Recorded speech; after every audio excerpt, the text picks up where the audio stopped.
Hola, ¿cómo están? Soy Ernesto López Portillo del programa de Seguridad Ciudadana Ibero Ciudad de México. Probablemente si has seguido estos contenidos recordarás que hemos relatado una conferencia que tuvimos en noviembre pasado, noviembre de 2025, en donde 33 especialistas nos trajeron relatos basados en evidencia empírica sobre qué está pasando en muchos territorios del país. De ahí surgió un producto que esperamos hayas podido mirar y si no te invitamos a que lo hagas, un documento que lleva por nombre Geografías de la Crueldad. Encontramos algo así como regímenes de control social en territorios basados en la crueldad, el miedo, las violencias. Y lo encontramos a través de una suerte de tejido de violencias y atrocidades interconectadas a lo largo de muchas partes del territorio mexicano. Ese documento está, ya sabes, seguridadviacivil.ibero.mx, nuestro portal. Después de eso, pasamos a una segunda publicación este año en esta línea de reflexión, que es Menos homicidios, más preguntas. Esta publicación reciente, que también está disponible en todas nuestras redes y en nuestro portal, pone a discusión 7 hipótesis que nos organizan en preguntas enormes frente a las noticias oficiales de una reducción dramática de los homicidios, inédita. 44% en 18 meses, una reducción que no se tiene registro similar en la historia, y al mismo tiempo, frente a esto, coexistiendo con esto, otro tipo de noticias que tienen que ver con esas geografías en la crueldad. Entonces, la autora de este nuevo documento, la doctora Carolina Jasso, que como saben está teniendo un interesantísimo rol con el programa de Seguridad Ciudadana, bueno, ella nos ha presentado un documento que ha provocado la atención pues dentro y afuera del país. Menos delitos, más preguntas. Hoy nos acompaña la autora, doctora Carolina Jasso. Bienvenida. Muchas gracias. Y tenemos un invitado muy especial, un buen amigo, un analista bien conocido en estos temas, que parece ser que le gustó el documento. Eduardo Guerrero. Amigo. ¿Qué tal, Ernesto? Gracias por invitarme. Bienvenido a tu casa. Claro que me encantó el documento. Bueno, pues vamos a ver si es cierto. Eduardo publicó una columna recientemente, nombró el documento haciendo una discusión también interesante que tiene que ver con la historia de Eduardo Guerrero en su sistema Lantia. Lantia Intelligence. Lantia Intelligence, un sistema de monitoreo permanente de ya muchos años atrás, que es espacio de consulta para mucha gente en estas temáticas, dentro y fuera del Estado, podemos decir. Así es. Muy bien. Carolina, empezamos, si quieres, enlistando estas 7 hipótesis del documento. Sí, claro, sí. Solamente antes de pasar directamente con las hipótesis, quiero mencionar que estamos viviendo un momento muy particular, ¿no? Una caída muy atípica de la violencia homicida durante casi 20 años. Especialistas estuvieron preguntando por qué aumentó la violencia en México, ¿no? Ahora la tendencia se revierte y nos estamos preguntando por qué está disminuyendo. Y en ese sentido yo ordeno una serie de hipótesis, ¿no? Como tú ya nos mencionabas, 7 hipótesis. Estas tienen que ver con los factores de largo plazo que nos explican por qué el homicidio está bajando, el uso estratégico de la violencia también tanto por el Estado como por los actores criminales, también una hipótesis sobre los equilibrios criminales. Y no podemos desestimar también el efecto que puede tener la acción estatal en la disminución de la violencia, ¿no?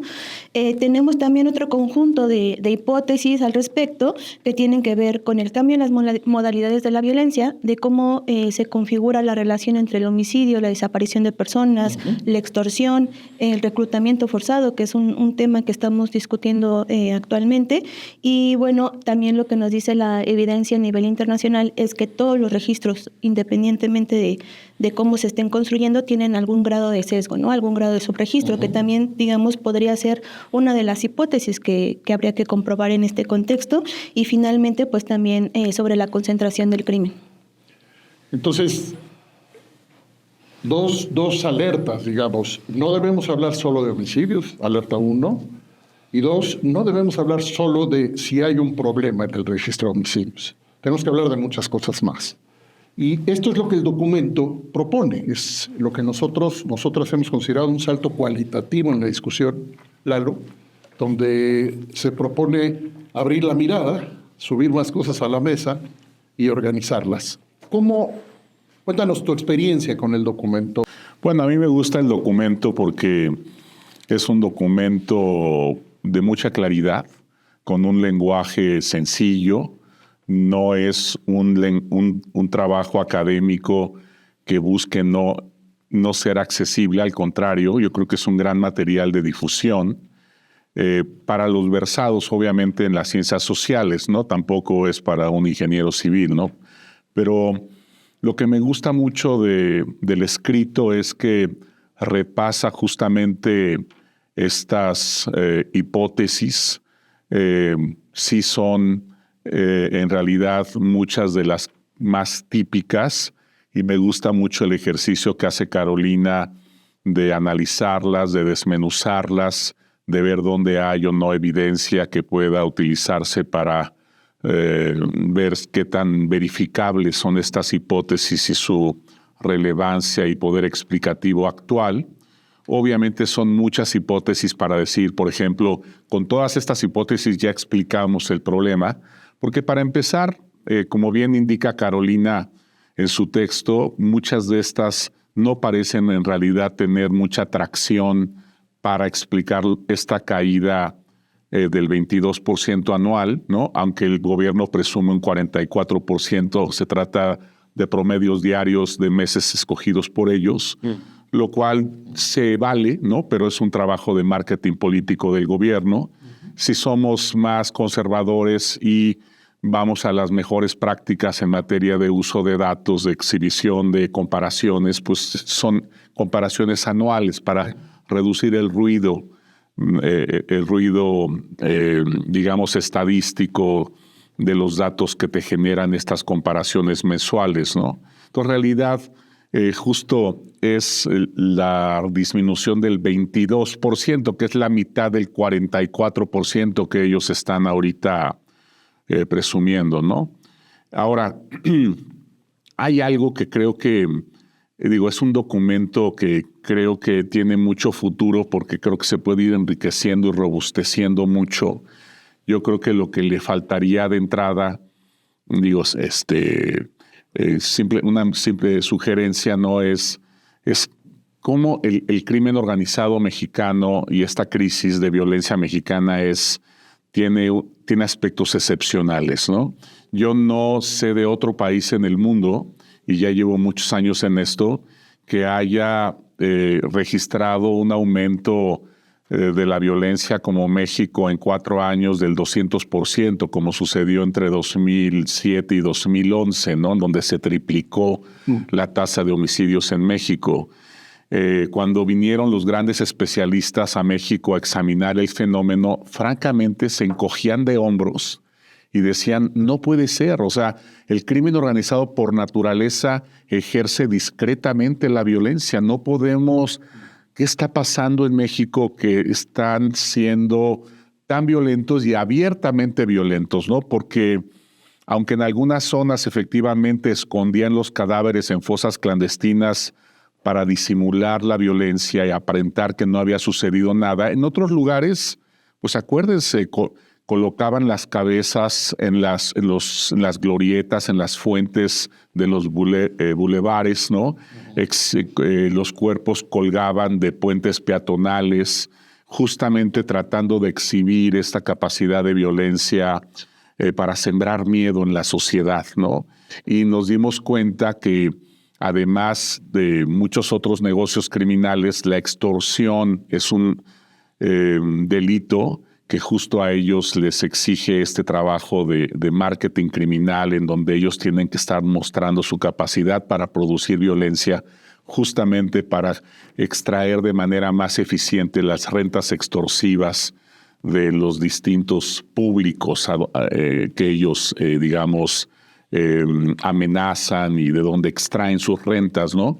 Y para ser un extorsionador exitoso, la gente tiene que tenerte mucho miedo. Y para que te tengan miedo, pues tienes que anunciar tu violencia y adjudicártela, ¿no? Y decir, somos los escorpiones, ya llegamos aquí, maté a todos estos porque no pagaron el derecho de piso y eso les puede pasar a los demás que no paguen, ¿no? Entonces, en México tenemos contraste de violencia muy visible en algunas zonas, de violencia invisible en otras. Eso es como una sugerencia de añadido, ¿no? Hablar de esta excepcionalidad o excepcionalismo del crimen organizado mexicano. Y luego ya vienen todas las hipótesis, ¿no? A mí, francamente, las que me atraen, porque yo creo mucho en la parsimonia analítica y creo que una explicación es mucho más poderosa cuando se basa solamente en 2 o 3 variables. No creo en estas explicaciones de 30 variables, ¿no? Entonces, a mí las variables que me parecen poderosas son, en primer lugar, para explicar una disminución coyuntural como la que estamos observando, el tema de los equilibrios criminales. Me parece fundamental y eso tiene que ver con la reconfiguración de los mercados criminales, la monopolización de algunos mercados por algunas organizaciones, como el claro caso de Cártel Jalisco, que ha avasallado en los últimos años los mercados y se ha vuelto hegemónico en varios estados del país. La acción estatal me parece fundamental también para explicar muchas cosas, ¿no?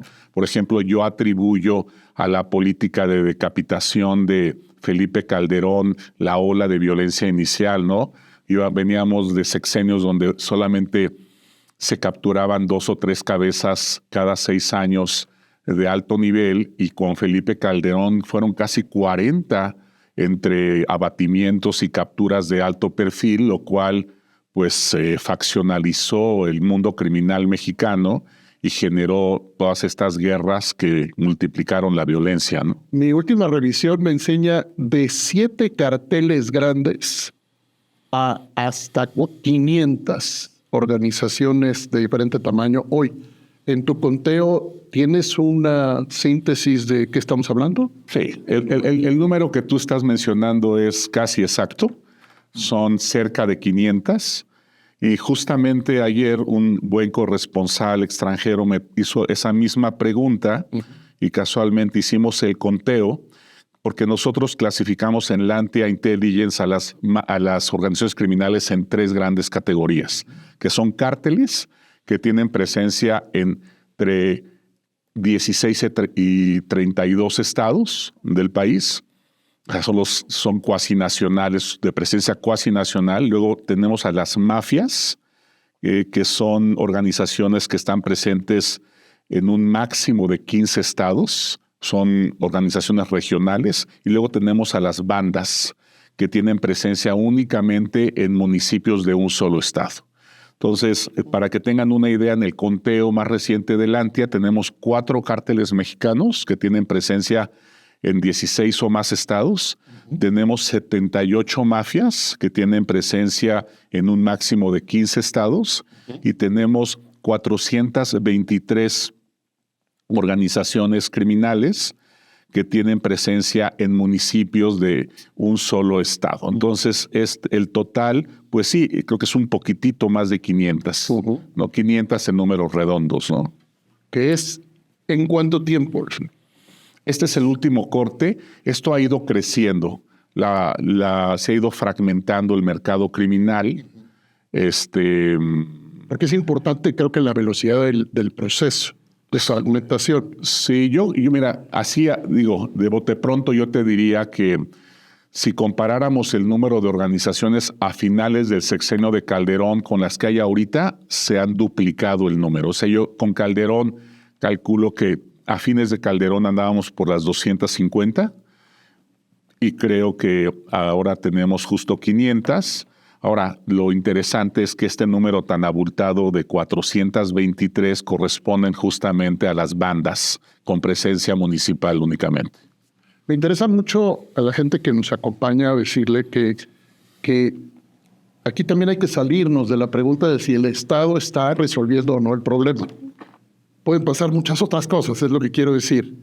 Una investigación profunda de los impactos que requiere también procesos de evaluación complejos, difíciles, costosos y a veces lentos, te puede dar muchas sorpresas.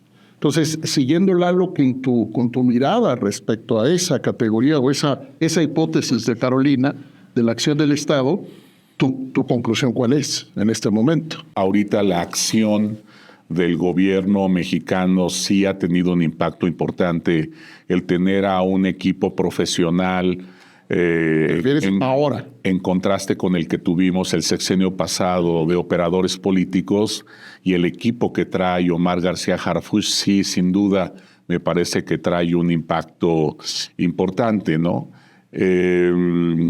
Sobre todo el tema de focalizar los blancos en los generadores de violencia, ¿no? Ahora, es solo una hipótesis, no podemos probarlo todavía, ¿no? No traigo, yo sí tengo los datos, pero no he hecho el trabajo analítico, ¿no? Y hay un asunto que seguramente Carolina sacará en una segunda edición de este trabajo, que es el tema de Estados Unidos, ¿no? Este arranque del sexenio de Trump tan avasallante, la concentración sobre México en términos de amenazas, la designación de los cárteles como organizaciones terroristas, el abatimiento del Mencho con inteligencia operativa estadounidense. Esto está teniendo ahorita un efecto tremendo en el comportamiento de los cárteles, porque ya no solo están luchando contra el Estado mexicano, están luchando contra Estados Unidos, y ellos saben que si ahorita asoman la cabecita afuera de la alberca, a lo mejor los descabezan. Entonces ahorita, como nunca, están trabajando con una cautela. Por eso es que no ha habido absolutamente ninguna disrupción después del abatimiento del Mencho. Por eso va. Exactamente, ¿no? Y además tenemos el Mundial. Entonces ahorita la presencia de agentes de inteligencia, de policías, no solo mexicanos, sino estadounidenses y canadienses, es excepcional y seguirá hasta el terminar el Mundial.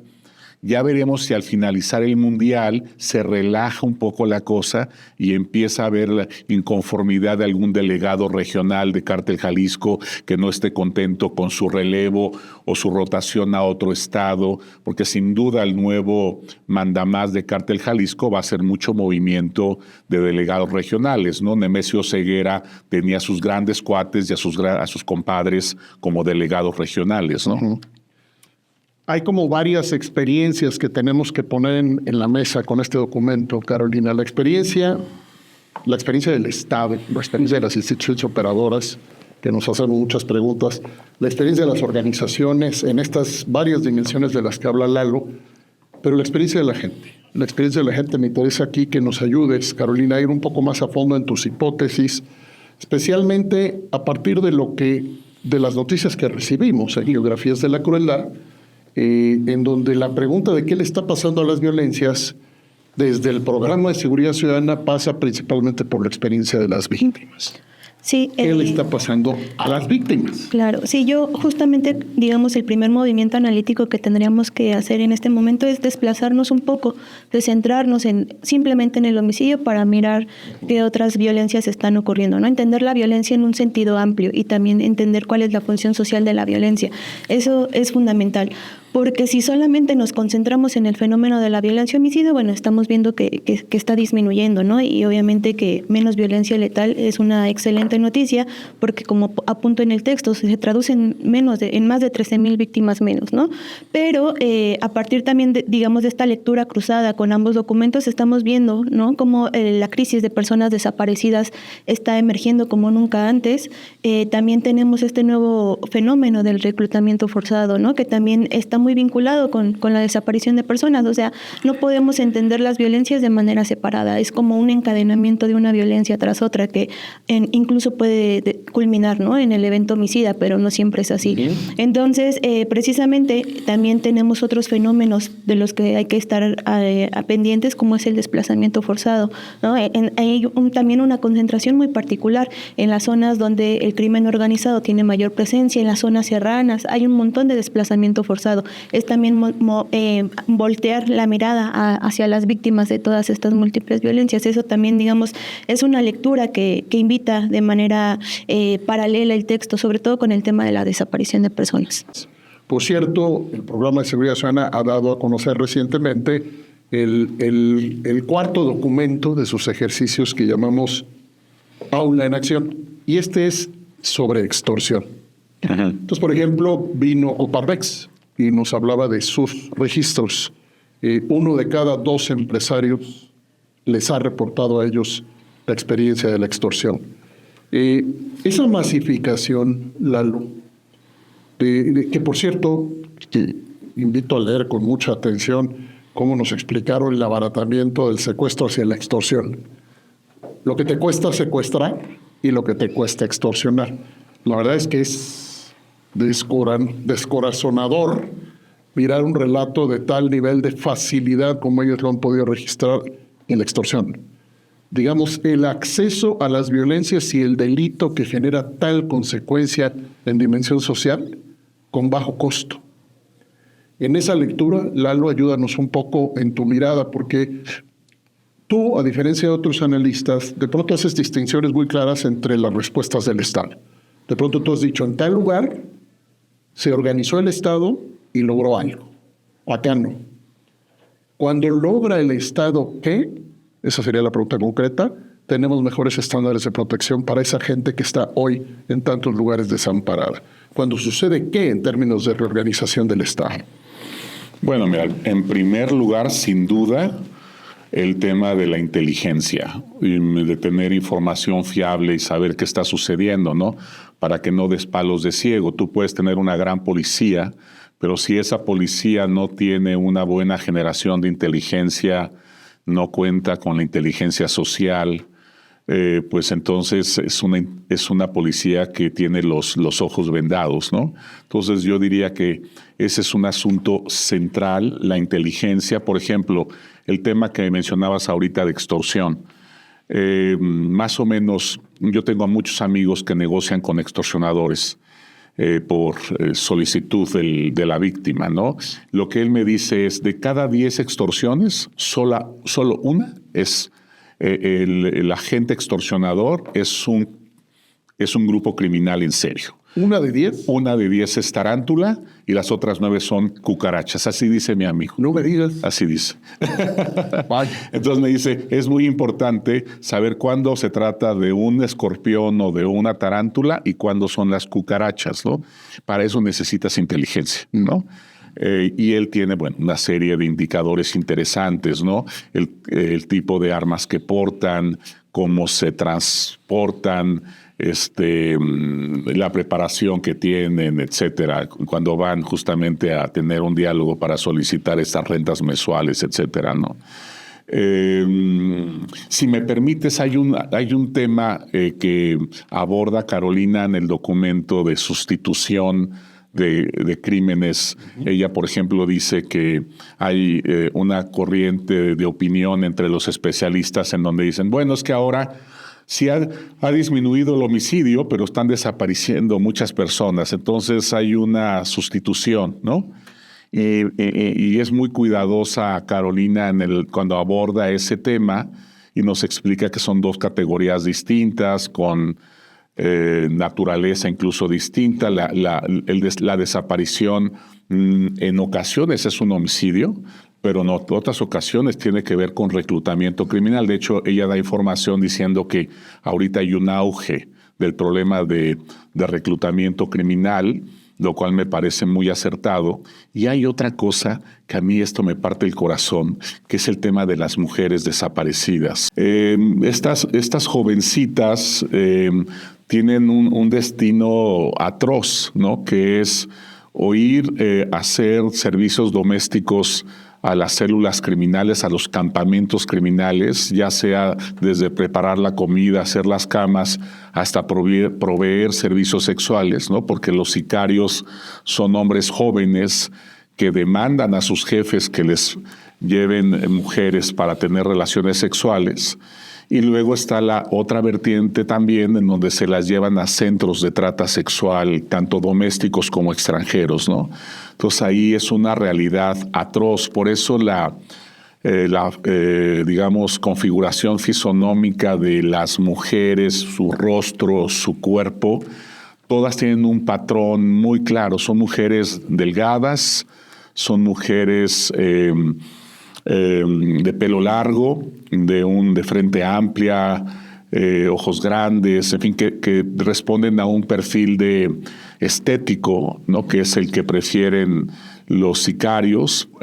Para el perfilamiento claro. Exactamente, ¿no? Todo que lo has explicado, como que no hay duda de que el perfilamiento es claro. Sí, y la manera como también las abducen y se las llevan tiene que ver con que justamente su peso es por debajo del promedio nacional. Son mujeres que son levantadas en calles solitarias, generalmente de noche, y rápidamente con el coche en marcha las levantan y las introducen en el automóvil y se las llevan, ¿no?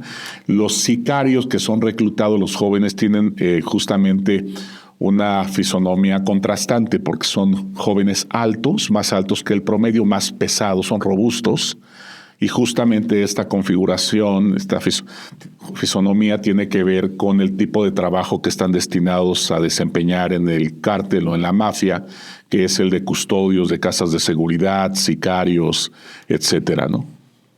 Terrible. Terrible. La parte del complemento, si nos ayudas a entender cómo ese sicario llega a ser sicario en tu investigación. La historia para llegar al sicariato, así en términos generales, ¿qué nos puedes compartir?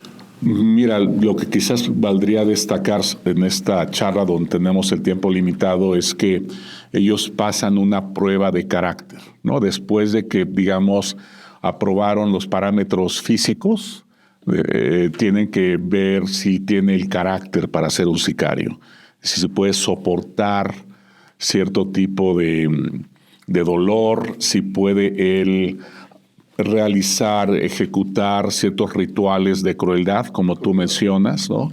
De asesinar, de desmembrar, porque hay gente que no puede con eso, ¿no? O sea, simplemente no puede.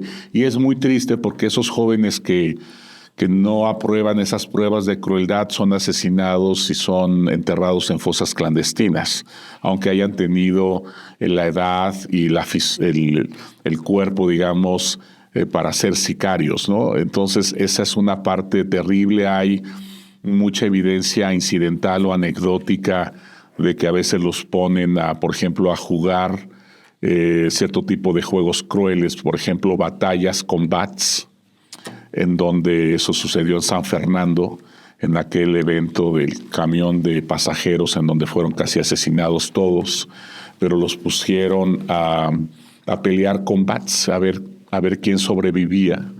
Y esa era la prueba de carácter y de capacidad de agresividad y de violencia, ¿no?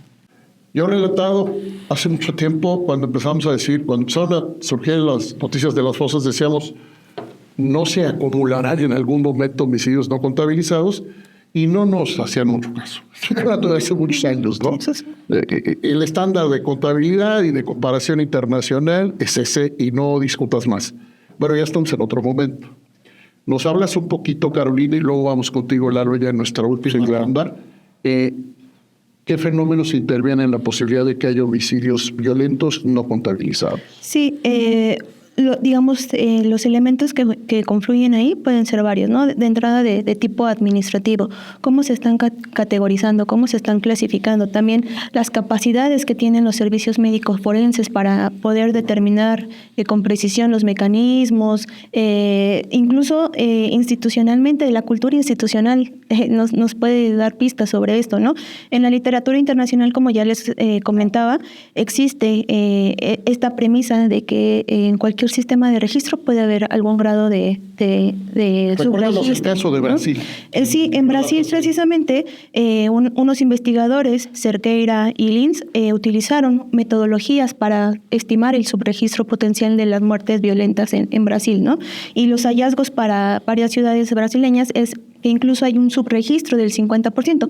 Algo además que hay que apuntar sobre este caso es que a partir de este ejercicio de estimación del subregistro se han logrado mejorar los sistemas de registro a nivel nacional en el caso brasileño, ¿no? Entonces, ¿el año del subregistro que se reportó qué año es? Es de 1996 hasta 2011, hacen una estimación del 50%, ¿no? 96 a 2011. Y esto es muy preciso, o sea, las causas de ese subregistro pueden ser varias, no necesariamente una intención de ocultar homicidios, pero digamos, el subregistro existe y aquí lo importante es entender si este es estructural, cómo lo podemos corregir, ¿no? Ese también es, digamos, un aspecto fundamental en cuanto a los datos con los que estamos trabajando.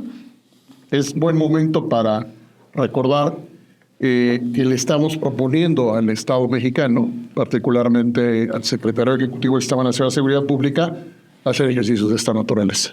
En tu experiencia, ¿qué hay detrás o puede haber detrás de una intención tanto de las redes criminales como de instituciones para que no se contabilicen homicidios violentos? ¿Qué has encontrado tú? Mira, no me quiero meter ahorita en una discusión técnica que ignoro y que además la maneja muy bien Carolina, pero lo que yo quisiera mencionar en este rubro, digamos, sería que sí hay un poderoso incentivo a las autoridades para ocultar o para subestimar los homicidios. Eso lo he visto a lo largo de los 18 años que ya llevo como consultor en estos temas. Impacta la imagen, la reputación, la aprobación ciudadana de aquellos gobernadores y alcaldes en donde suceden a la luz pública eventos atroces como masacres en vía pública o en establecimientos a pie de calle. Eso tiene un impacto tremendo en la percepción pública, que por cierto ese es otro tema, Carolina, que me parece bien importante que en la segunda edición del documento abordes, ¿no? Porque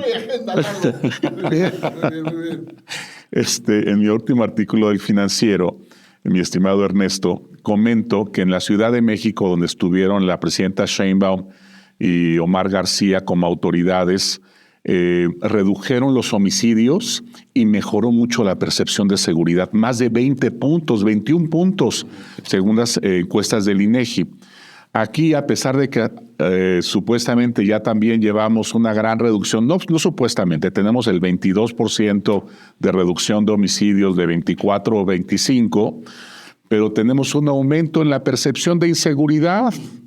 Eso es muy contrastante y justo va al corazón del argumento de Carolina, y es que aunque estén bajando los homicidios, tenemos otros fenómenos violentos que están creciendo, que tienen que ver con desapariciones, con extorsión, con control territorial y otros fenómenos que no permiten que esa percepción de inseguridad disminuya, que la mantienen estable, incluso que la incrementa, ¿no? Entonces, este es un tema fundamental. Tenemos que saber por qué, a pesar de esta reducción tan importante del homicidio en los últimos 18 meses, tenemos con un aumento marginal la percepción de inseguridad. Esto es fundamental, ¿no? Déjame agregar ahí algo, no resisto, ya sé que se nos acabó el tiempo, no resisto porque personalmente tengo mucho interés en cómo comunican o no comunican las instituciones de seguridad y justicia. Y eso es parte de nuestro trabajo, proponer, hacer pedagogías asociadas con la forma en la que yo puedo comunicar qué logro y qué no logro. David Bailey, a quien citamos muchísimo, decía, es tan importante lo que la policía hace como lo que dice que hace. Es una vieja frase que siempre me acompaña. Bueno, ya vieron qué interesante y qué complejo. Invitamos pues a evolucionar en la lectura que ustedes tienen, tomarnos de la mano y hacer nuevas lecturas de lo que está pasando en el país. No es admisible hacer lecturas parciales ante la complejidad. Anuncio final.